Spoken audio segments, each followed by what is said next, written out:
বিসমিল্লাহির রহমানির রহিম। প্রথমবারের মতো সালমান আনসারের বিচার শুরু। দর্শক, পুরো ভিডিওটা দেখুন। সালমান ফজলুর রহমান এবং আইনমন্ত্রী আনিসুল হক তাদের বিরুদ্ধে অভিযোগ গঠনের আদেশের দিন ধার্য ছিল। অনারেবল ট্রাইব্যুনাল তাদের ডিসচার্জ অ্যাপ্লিকেশন নাকচ করেছেন এবং চার্জ গঠন করেছেন।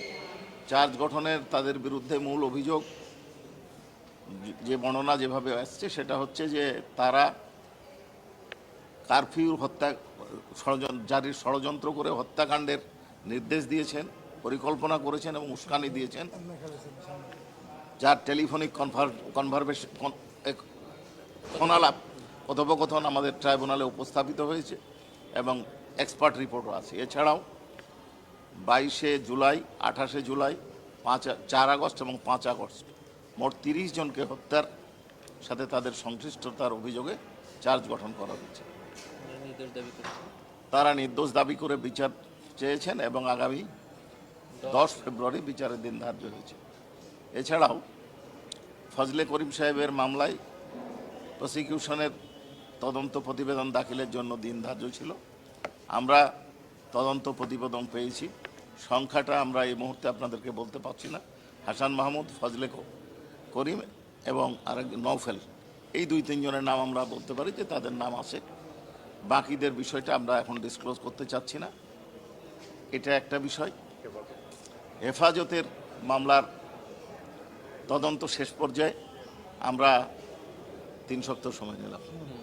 3 সপ্তাহ সময় নিয়েছি। আশা করছি পরবর্তী ধার্য তারিখের আগেই ফর্মাল চার্জ দাখিল করতে পারবো। এছাড়াও আরেকটি বিষয় ফজলে করিম সাহেবের লানেট লয়ার উপস্থাপন করেছিলেন যে ভয়ভীতি দেখানো হচ্ছে, তারা নিরাপত্তাহীনতায় ভুগছেন, বিষয়টা উপস্থাপন করেছিলেন।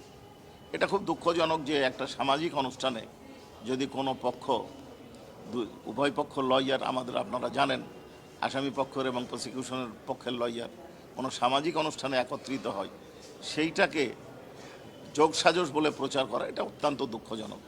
এবং এই বিষয়সহ আরও অন্যান্য বিষয় অনারেবল ট্রাইব্যুনালের দৃষ্টি আকর্ষণ করা হলে তাদের নাম ঠিকানা সরবরাহের জন্য অনারেবল ট্রাইব্যুনাল বলেছেন। নাম ঠিকানা সরবরাহ করলে নথি বিশ্লেষণ করে অনারেবল ট্রাইব্যুনাল তাদের বিরুদ্ধে কোনো ব্যবস্থা নেওয়া যায় কিনা সেই সিদ্ধান্ত নেবেন। জি, আপনাদেরকে ধন্যবাদ।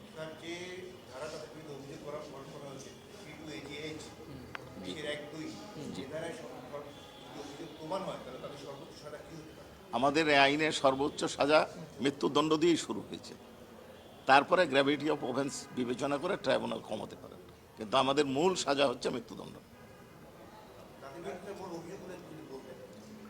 বললাম, মূল অভিযোগ হচ্ছে ওনারা কারফিউ জারি করে আন্দোলনকারীদেরকে শেষ করে দেওয়ার জন্য পরিকল্পনা করেছেন, ষড়যন্ত্র করেছেন, সহায়তা করেছেন। শেষ করে দেওয়া মানে হত্যা, শেষ করা মানে হত্যা করা। তারা ওই দিনও বলেছিলেন কারফিউর বিষয়ে, কারফিউ দেওয়ার অধিকার তো আসলে আইনগত আছে, এটা মন্ত্রণালয়ে, এটা তাদের।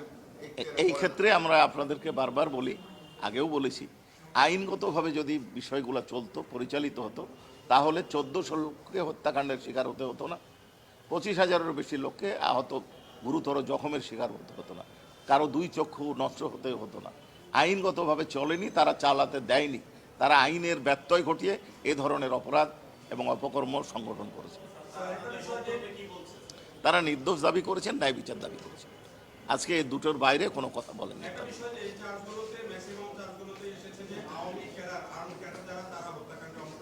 জি, আমরাও বিভিন্ন ভিডিও এই আন্দোলন চলাকালে দেখেছি, গণমাধ্যমের খবরে দেখেছি যে অনেকের ছবি দেখা গেছে। জি, কিন্তু সেই ধরনের আর্ম ক্যাডার এখন পর্যন্ত এই ট্রাইব্যুনালে কেউ অভিযুক্ত হয়েছেন কিনা বা এমন কোনো তদন্ত আছে কিনা যে ওই যাদের ছবি দেখা গেছে, ভিডিও দেখা গেছে, জি, এখন পর্যন্ত কোনো বিষয় আসছে কিনা? না, আমার মনে হয় আপনার এই বক্তব্যের মানে পূর্ণাঙ্গ বক্তব্য আপনি উপস্থাপন করেননি। এই কারণে বলছি যে আপনারা বেশ কিছু মামলায় দেখবেন যে পারপিট্রেটর যারা মাঠে হত্যাকাণ্ডে অংশগ্রহণ করেছে তাদের নাম আসছে।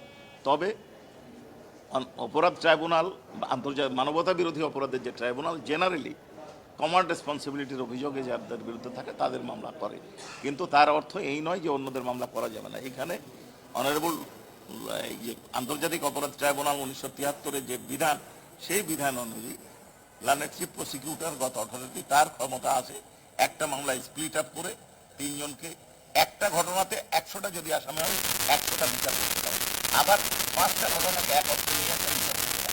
এটা সাক্ষ্য প্রমাণ বিশ্লেষণ করে বিচার প্রগ্রেস যেন দ্রুত হয় সেই বিবেচনায় আজই যে প্রগ্রেসে বা যে পদ্ধতিতে বিচার হচ্ছে সেটা করতে হবে।